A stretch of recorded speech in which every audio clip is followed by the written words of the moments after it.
We're going to talk about today attachment. In a report called Hardwired to Connect, Dr. Alan Shore of the UCLA School of Medicine writes, "We are born to form attachments that our brains are physically wired to develop in tandem with another's. Through emotional communication beginning before words are spoken, the self-organization of the developing brain occurs in the context of a relationship with another self, another brain."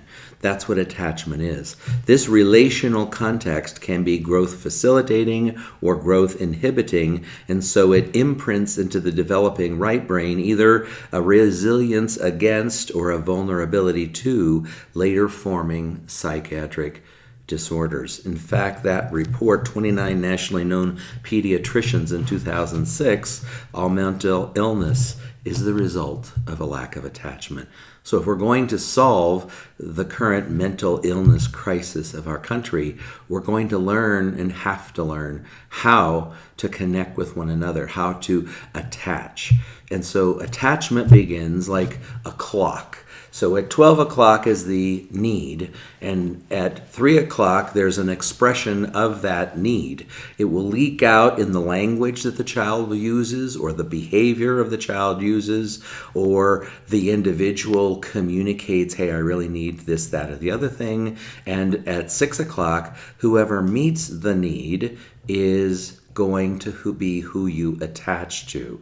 So at 9 o'clock, there's gratification because that need was met. And you have to go through that attachment clock time and time again. That's what creates attunement. That's what gives a sense of self. That's what the purpose of attachment is. As a specialist in attachment, I think the best definition of attachment comes from a book called Attachment, Trauma, and Healing by Terry Levy and Michael Orlins, and they define attachment as attachment is the deep and enduring connection established between a child and a caregiver in the first several years of life. It profoundly influences every component of the human condition: mind, body, emotions, relationships, and values. Attachment is not something that parents do to their children. It is something that children and parents create together in an ongoing reciprocal relationship. And that's why that need meeting is the beginning of attachment. Unfortunately, most people come from families where there's a lot of trauma or there's a lot of neurodevelopmental kinds of challenges such as autism or other things. And those things make meeting the need very, very difficult, because if a child's needs are not met, when a baby begins to be born, there's a sense of there are needs, and the parents are supposed to meet those needs, not once, and the baby has 3 different ways to be able to communicate their need. They can charm, which would be preferable, they can cry, or they can rage. So the challenge is an attuned caregiver will know by the very cry, what does that child need? Safety, attention, feeding, changing of the diaper. Whatever the tone of the cry is, you have to attune to what that need is, and you're supposed to be able to meet it. Now, most moms do not know, most people don't know, that you're physically born at birth, but you're not psychologically born until the 8th to the 10th month. So in that 8 to 10 months, I am my mother's face. So when a child looks up, if the face is mostly on the whole happy, smiling, then the child gets an internalized sense of, I must be good. If the baby looks up and the face is sad or tired, then the baby believes, I must be worthless.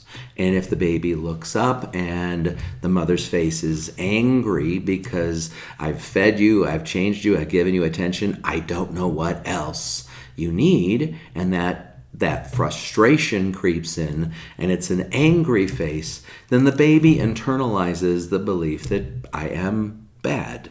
And lastly, many parents may put a child in a room where they cry themselves to sleep. So when the baby looks up, there is no reflecting face. And so these beliefs are called internal working models, and they are learned in the first 3 years of life developmentally. In the first year, you get your identity based upon, who I am. When I look up, that face templates a belief that is very profound and difficult to change throughout the lifespan. So that's important to make sure that moms are getting some kind of a break and restful, and that people who are deciding to have children understand the deep and grave responsibilities that they have towards meeting the needs of this other human being. And children are not grown-up little adults. They go through defined developmental spans throughout their life, from the birth until 18. And you as a parent, your job is to help that child resolve those developmental crises, to facilitate that, and not punish them or role reverse them so that the child exists to meet the needs of that parent. And unfortunately, that's frequently done. As a parent learning to meet the need, right around the end of the 10th month, when you give that child the green stuff, they have a preference. I really don't like that green stuff. I like the yellow stuff. That's the psychological birth. And then at 2 until 3, you're learning about relationships. And a caregiver, whether it be male or female, your job is to meet that need and let the child give back your needs, which is typically, if the child's going goo gaga and charming, a normal adult will go like, "Oh, you're so cute." The oxytocin in the body of the caregiver will give that person a sense of connection and love toward the child. So it's a reciprocal feedback loop. The parent meets the need of the child goes, "Oh, that's right, what I needed." Then the parent goes like, "Oh, you're so cute." And that's reciprocity.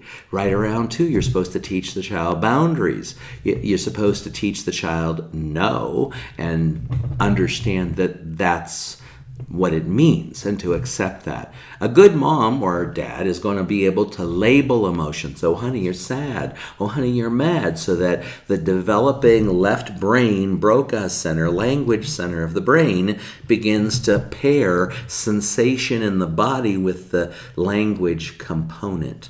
And that's how it's done. That's how you begin to know what emotions are and regulate emotions. When a baby gets upset, a caregiver's supposed to meet them where that need is and calm them down outside in. Emotional regulation is an outside in process. And lastly, learn to feel feelings so that the soul, which encompasses the mind, the will, and emotions, that's what the development of the ground block, foundation stone of what attachment and development for human development is understanding that, and conscience and empathy and impulse control. And all of these things are learned in the first year of life.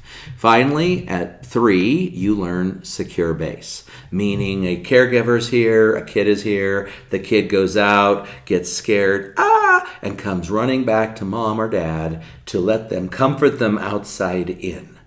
That creates a secure base. Those are the 3 foundational blocks of what attachment means. And parents have to be taught how to be able to meet those needs to help those children achieve their own developmental milestones. And the great challenge is the fact that if there are neurodevelopmental things, if there's autism, if there's sensory processing disorder, if there's other things, if there's stress or poverty or domestic violence, all of these things hinder that process. And most of the people that I see coming into counseling are really looking at, how do I learn these things when I've bypassed them? And so that's one of the things that I help people with, is how do I regress to be able to progress? And that's what therapy should be. Unfortunately, therapy and therapists need a new paradigm for learning how to treat people for a couple of reasons.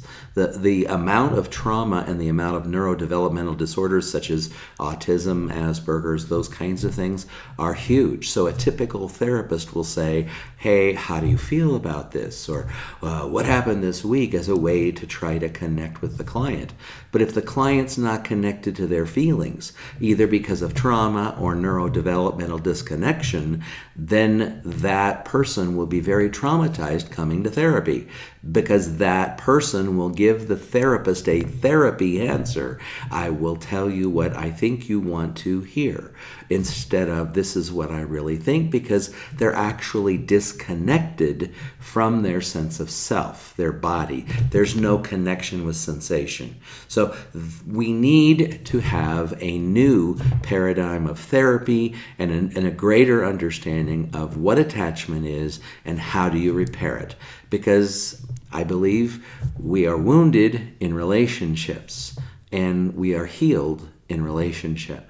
And a relationship with a therapist in a professional relationship has to have that component of attachment to let the client feel safe so they can experience trust and integrity, and the therapist knows how to bring information to the client in a way that it's just the right information at the right time, because only then will you get transformation. That's what therapy is supposed to be. It's not just, well, how do you feel? And the client doesn't know, because either they've dissociated feelings or they're disconnected from feelings because they have a neurodevelopmental issue. So we need to really look closer at this field of attachment, have a new approach, have a new understanding. And parents need to understand that if you're going to parent the child, that child's conscience and empathy, foundational building blocks for empathy, that has to be met in the first and second years of life. Because if it's not, the great challenge that we as a society will have is, as they age, if they experience bullying because they don't know how to relate to other people. And that's generally how it works in a system, a social system such as a school or a grade. There will be people who don't know how to relate, and bullies will particularly put that child in a person-down relationship to enable themselves to teach everybody else that I'm the boss. But when you put them in a person-down relationship, combined with a lack of empathy, a lack of attachment, lack of secure base, then later on you're building the foundation stone for trauma and revenge and payback. So if we're going to repair our country, our culture, you have to look at this field of attachment, and therapists must learn a different way to relate to people by giving them information and not just depending on personal insight. Carl Rogers in the 1940s said, unconditional positive regard is enough for change to take place. That is true. However, if the client doesn't know how to connect with themselves, how will they connect with you as the therapist? How do they connect with other people? With the current focus and complete abandonment into video games, a culture where you can be the king of the universe and you can kill, maim, and you must win, we're bringing those attachment needs into an environment that's an all or nothing thinking environment. I'm either winning or I'm dead. And you can't bring that into interpersonal relationships. We're wired for one mind to connect with another mind. And if that doesn't happen, there is an ache, and beginning a rage that begins to fire up in the soul of that person. And then it can lead to acting out violently, either on the street, in a school, at a mall, any place where they feel that they can display and put someone in a person down position to take care of the hate, the hurt, the pain, and the rage that was taken out on them. The answer is a lack of attachment. The answer is reforming the way we engage in therapy. Thanks for listening.